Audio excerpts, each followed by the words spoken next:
Welcome to the instructional video for this 2019 Auto Trail V-Line SE 610. So we're going to have a walk around the outside first of all, and then we'll move on to the inside of the vehicle. So based on the Fiat Ducato, it's on the 2.3 130. Comes with the manually folded in windows that are electrically operated from inside, and we've got a couple of mirror covers on the outside of the vehicle. It's got the alloy wheels. Behind the driver's door, we've got the toilet cassette. So there's one key that operates this. So just put the key in that's supplied, and that will open the door.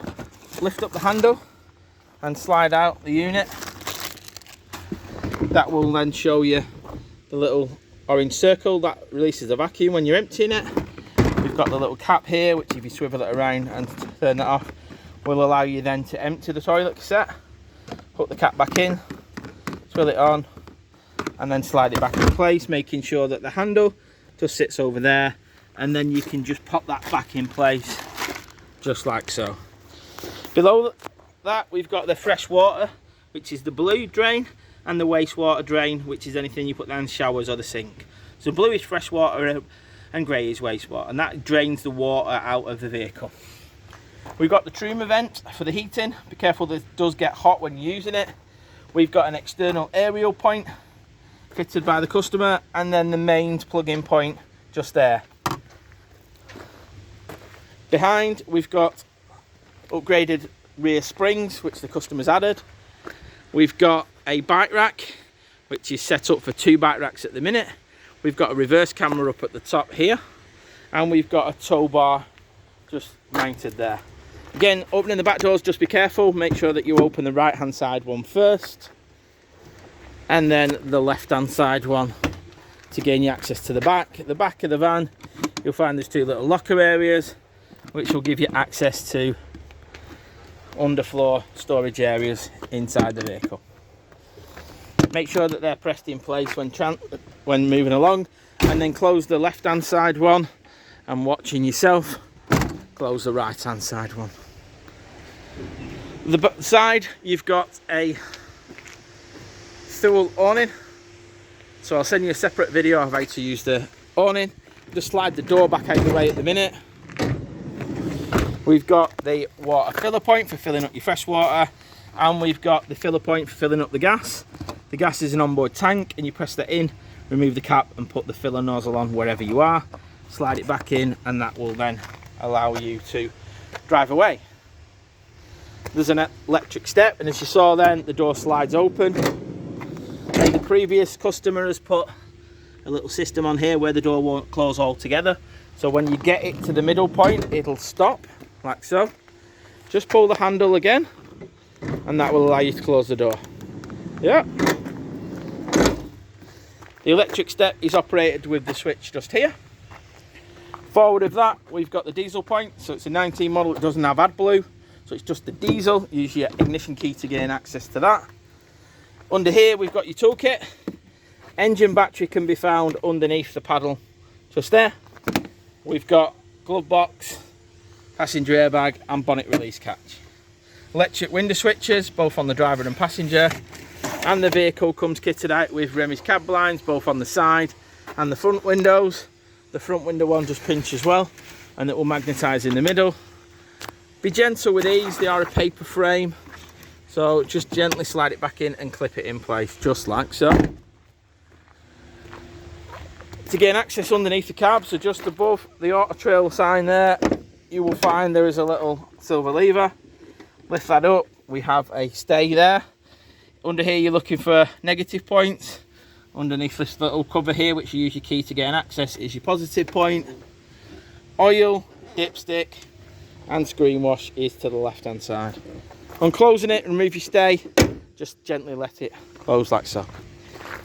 So that's the outside of the vehicle done. Let's move on inside. So once we've got the power turned on, we've got a little switch here, so don't forget that one, I'll come back to it. There's a bin and a fire extinguisher and a main socket just there. There's an extension piece that just goes in place there, and to release it, you just pull these out the little grooves, and then that will allow additional cooking space to there fold flat. Control panel wise, close that. We've got this main control panel above, a couple of light switches and a Truma boiler control panel. To turn the power on, press the button. The lights or anything that you've left on will become active unless you turn them off separately. So a couple of light switches there. We've got the lights that are on in the back. So again, if I turn that middle button off, the lights will go off. Yeah. And turn it on, it'll stay on. The water pump, press that on and the pump will come on. It will also tell you on the screen what level is in the freshwater and the wastewater. Try not to use the water pump if there's nothing in the freshwater tank. We've got an outside light. Press the levels and select this a few times. This will go through your battery levels, your options for control panel, vehicle, leisure and tank levels. This will navigate you through it, but basically that is your main control panel. Really simple, really easy to work, really easy to get your head around. On the door itself, you've got a fly screen and you've got a blind, and that's the same all the way around the vehicle. So slide it up for a full blind, slide it down, and then press the button to release it to have it open. We've got a storage compartment just above here, and that's where you'll find the awning pole. We've got the sink and the cooker. So the cooker is a triple X system, so 3 gas system here, and you've got an oven grill just underneath there. Main socket above there. There's also a main socket lower down here. Behind the driver's seat, you will find the table is secured just using the turnbuckle, and that will sit into the little ring using the leg in the middle of the vehicle just there. The leg itself is stored away just on the back of the wardrobe. Now this customer has fitted additional storage, but he has left the original hanging rail which goes onto the little silver switches there, so it's your choice whether you want to remove them or keep them. Below is your fridge. Turn the unit on.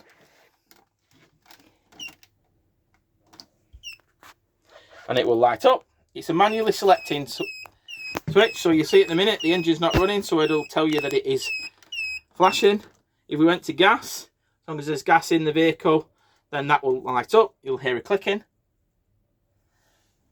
And then we've got mains if you're hooked up to mains. So select the source that's best suited for you, and then it will then operate from there. To the side, you've got the cooling settings from the coolest to the warmest. And we've got a little button here, which we've left the sticker on. If you get a gas fault and it locks out, you'll need to press that button there, and that button will tell you to do so. Once it's open and lit up, the light illuminates. We've got a freezer compartment and a fridge. To turn it off, press and hold it and the lights will go out. A couple more light switches in here, and these will do your bathroom. So if you turn them off, they will turn off the bathroom lights. You've got your storage area here. So sink, which pushes down. Again, when you're pulling it through your taps, make sure you pull it through that tap, and there's a clearly hot and cold on there and a clear hot and cold on there.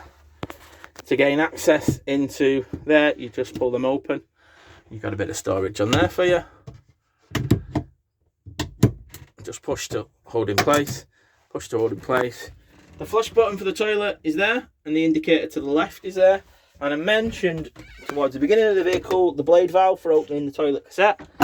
So that's that valve there. Pull it to the back to open it, and the front to close it. You've got the shower curtain, which acts as a screen to stop the door from getting wet, and we've got hooks and towel holders just on the back of there. An opening roof vent, which you open by pressing your thumb down, pulling it up and pushing it back in place. Make sure this is in situ before you drive off. And we've got a fly screen and blind just on there. Microwave, which is a standard fit, only works off mains, so just bear that in mind. We've got an opening vent here at the top as well, the same as the front. We've got light switches which will manually switch on and off just there. The doors themselves, just pinch it underneath. That will give you access to underneath options.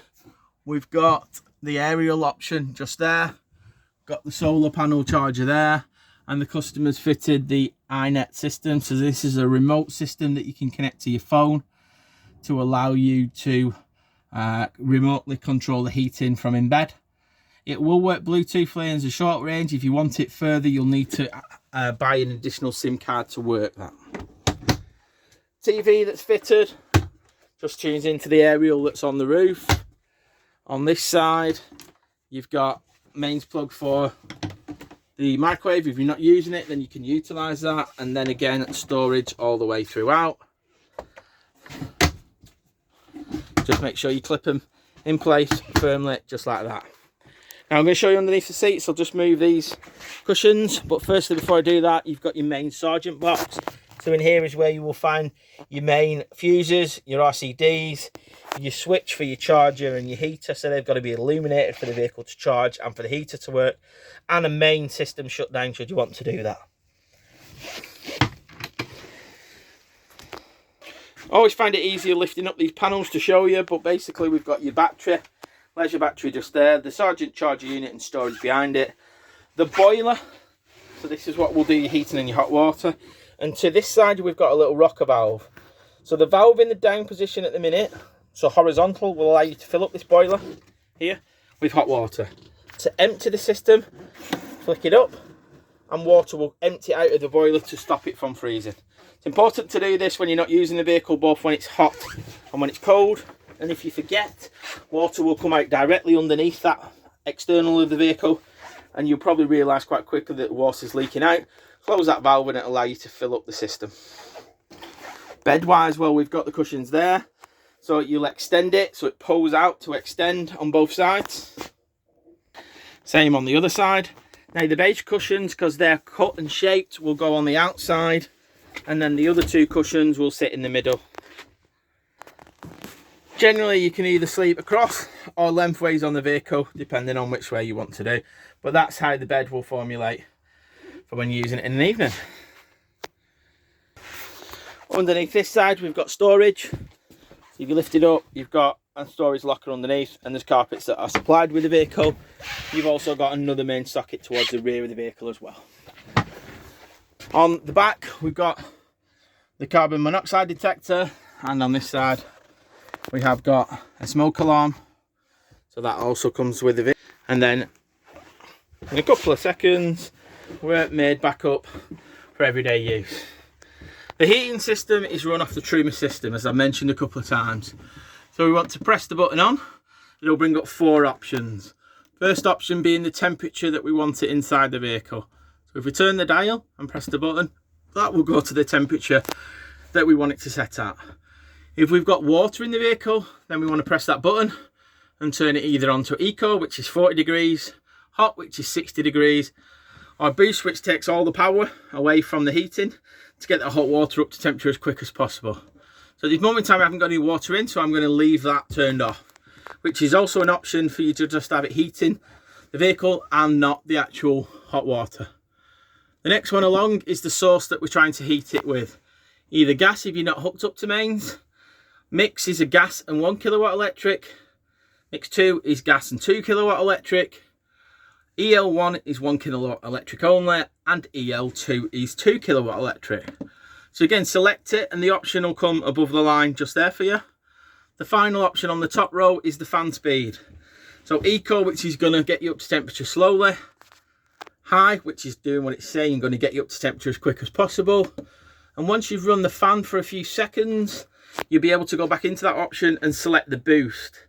And like it did on the hot water, it will take the heating away from hot water to get the heating up to temperature. Boost will only activate on one or of the options, either hot water or heating, not both. You've got an element to tell you that you're hooked up to mains.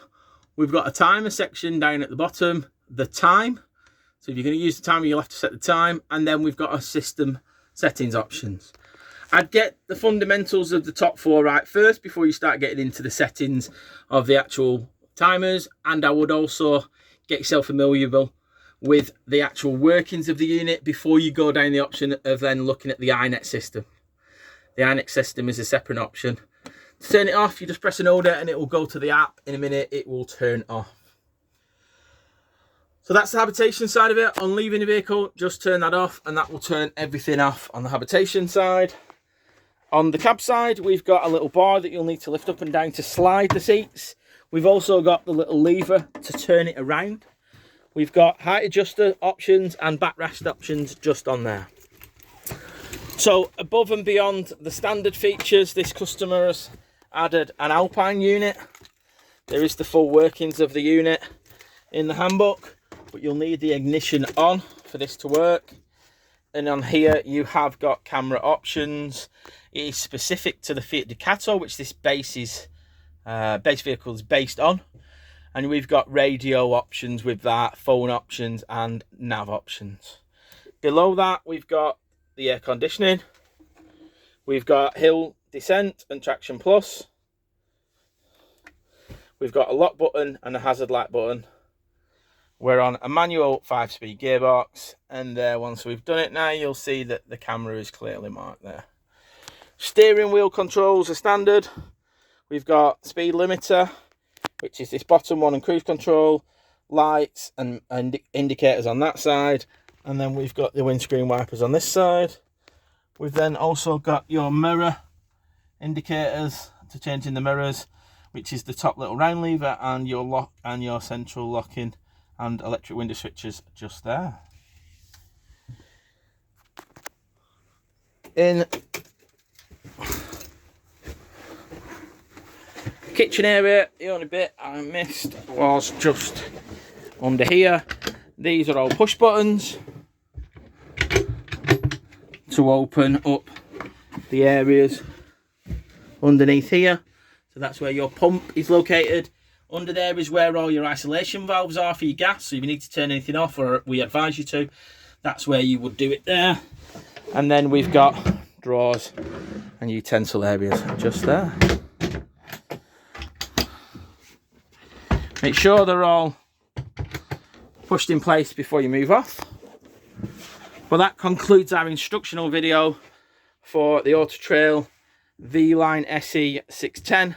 Hope you find the video useful, enjoyable, and we hope that it takes you to your places that you'll enjoy the motorhome. Thanks, guys.